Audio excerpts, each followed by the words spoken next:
class. It's Mr. Sargent here with your day 101 recap video for ELA and for science. Happy day 101. That's why I have the background, the Dalmatians. If you don't know, look it up. Today in ELA, we're going to be talking about the importance of music, and as far as making connections and how we can make connections with what we're reading to some songs that we may or may not know. And in science today, we're going to be learning about habitats with a special visit from our new members of Guilford Preparatory Academy, and I cannot wait to introduce you to them all. So sit back, stay tuned. Now, ladies and gentlemen, I don't know about you, but I love music. When I am not teaching, I am usually either listening to music, thinking about music, definitely not singing, though you may hear my incredible singing voice later. But when I think about music, I think about emotion, and I think about connections to my own life.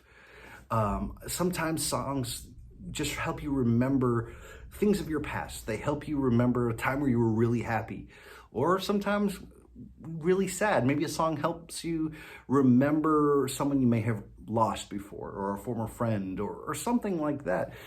When we're talking about music, it has the ability to share so much emotion. Now, if we're going to connect that with what we've been talking about for the past couple of weeks in Dr. Martin Luther King Jr. and the March on Washington, as well as Ruby Bridges, it's important to know the context of which we're listening to this music.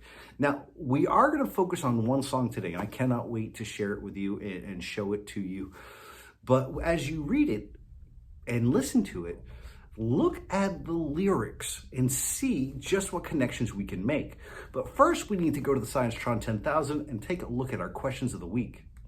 So, ladies and gentlemen, here are our wit and wisdom questions of the week. Now, I suggest that you possibly pause the video and write these down so that you'll have them in your journal. If not, definitely take some time to later on to write them down. We have our focusing question, which has been the same focusing question that we have been focusing on for the past few weeks, and that is, what injustices did people face before the Civil Rights Act of 1964? Now, we have done a great job at answering that question, but we're going to delve into it even deeper with this week's lessons. For our framing question, what is the essential meaning of the Martin Luther King Jr. and the March on Washington? Now, if you do not know what essential meaning is, well, it's pretty much what's the most important message we get from the story. And finally, our craft questions, which are always my favorite. I don't know about you, but the craft questions are my favorite. Why is listening for the main topic important? How does listening for the main topic work? And how do I use multiple sources for the focusing question for task 1? Now, ladies and gentlemen, we are going to focus a lot on these questions this week. But let's get into the lesson itself. Now, I started class today by talking about our favorite kind of music and how it makes us feel. And like I said before, those favorite songs that you have make you feel a certain way, don't they? All right? Now, when you think of your own favorite music, could it be just the beat that you like, or is it the words that are saying? I highly suggest you go and try reading those words to see if it's, truly inspirational, and I'm sure it is. All right? But I ask you this, how can we get information from songs? Well, we get information from songs by listening to their lyrics, kind of a common theme that we've been talking about today. Now, what we're going to be doing right now is taking a look at the song, Ain't Gonna Let Nobody Turn Me Around. Now, this is what we call a spiritual. Now, back before 1964, and even after 1964, we had spirituals where people of the Civil Rights Movement would sing these songs as a message to others, to inspire them, to motivate them, to help them join their cause of equality, of desegregation, all of the negative things that we've talked about before the Civil Rights Act of 1964. Songs have a way of uniting and having people join together for the common fight. So let's go ahead and take a look at the lyrics of Ain't Gonna Let Nobody Turn Me Around. Now, we're only going to be looking at the first verse of it. I highly suggest you go and read the other parts, but this is also our fluency homework for the week. So if you want a copy of these lyrics, check in the description below and you will find your fluency work for the week. So I'm going to go ahead and read it. Ain't gonna let nobody turn me around. Turn me round, turn me round. Ain't gonna let nobody turn me round. I'm gonna keep on walking, keep on talking, marching to that freedom land. Ain't gonna let segregation turn me round, turn me round, turn me round. Ain't gonna let segregation turn me round. I'm gonna keep on walking, keep on talking, marching to that freedom land. Ain't gonna let Jim Crow turn me round, turn me round, turn me round. Ain't gonna let Jim Crow turn me round. I'm gonna keep on walking, keep on talking, marching to that freedom land. Now, when you look at those lyrics, first of all, I highly suggest you listen to the song because me reading it doesn't do it justice. But to understand what they're trying to say, sometimes you just need to read the lyrics and try to find the main idea of what we're looking at. Now, as you can see, there's a lot of repetition.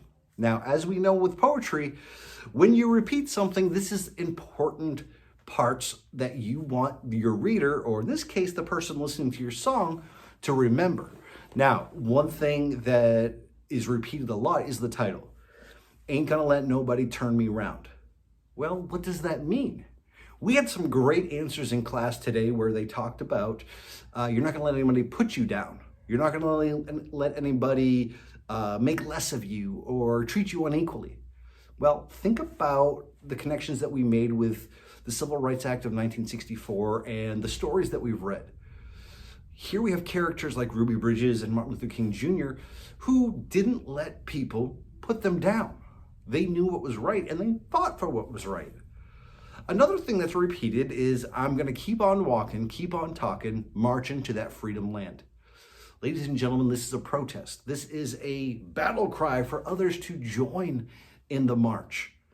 And like we've read in Martin Luther King Jr. and the March on Washington, we know that a lot of people joined this group and joined in finding justice for those that were treated unfairly. So, ladies and gentlemen, as you listen to the song and as you read the lyrics, see what other connections we can make. I heard segregation in the song. I heard Jim Crow laws in the song. I heard freedom land in the song. These are all things that we have talked about in our reading. So I encourage all of you, ladies, continue listening to music. I'm going to say that first. But also listen to their lyrics. There may be some great messages in the lyrics of the songs that you're even listening to today. We are going to continue with this on Thursday, all right? So we're going to continue analyzing this song and breaking it down. Now, for homework tonight, the only thing you have for homework is, well, writing down the different levels of questioning, as well as a reading comprehension on an incredible inventor that is an important part of Black History and Black History Month, Lewis Latimer. And you can find that assignment in the description below. Now in science, as you can see around me, we talked about habitats. And the first question that I asked you was, what is a habitat? And I'm going to give a shout out to Jean Abigail. Jean, you gave me an incredible answer. It is where an animal lives. That's awesome. That's the answer, ladies and gentlemen.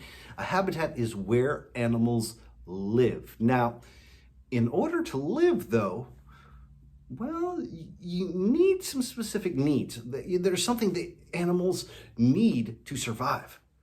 Well, I think about a polar bear. Well, a polar bear lives in a cold climate, doesn't it? All right. It is adapted to that environment. It's changed, metamorphosized, there it is again, changed to survive in that climate or in that habitat.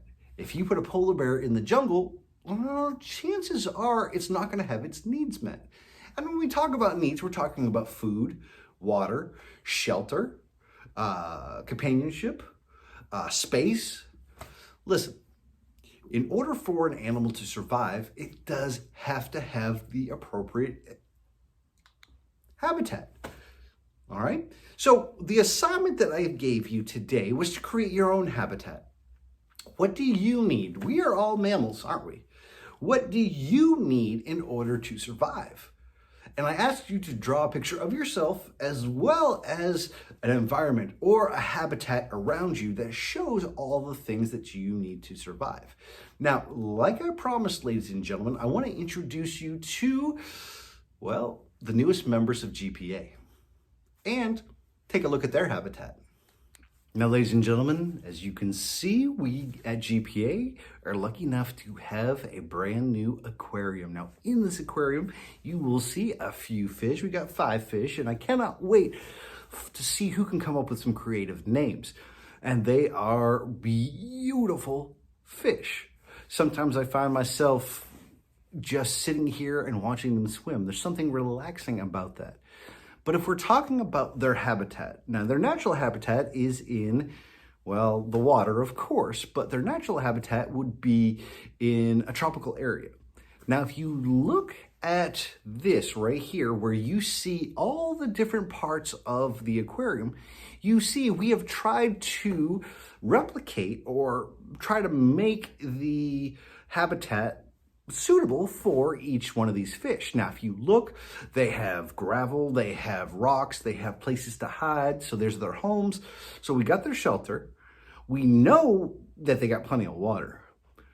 But what do we do for food? Well, we're going to feed them every single day. There's actually an automatic feeder on top of the aquarium that feeds them automatically. So let me ask you this, ladies and gentlemen, are we helping to supply a great habitat for these fish? Absolutely. And I cannot wait to see them grow, to get bigger, and to make that even more of a home. But like I said, welcome to GPA Fish. I can't wait till you guys have names, and I can't wait till you guys really feel like home. Now, ladies and gentlemen, that is it for day 101. You did an excellent job, but before we go, I want to give a huge shout out to Evelyn. Evelyn, happy birthday. I know we missed it, just like we missed another birthday. That's okay. That is quite all right. But Evelyn, happy birthday. I know it was yesterday, but I just hope you have an awesome, awesome day. And for everybody else out there, ladies and gentlemen, enjoy your evening, and I cannot wait to see you tomorrow.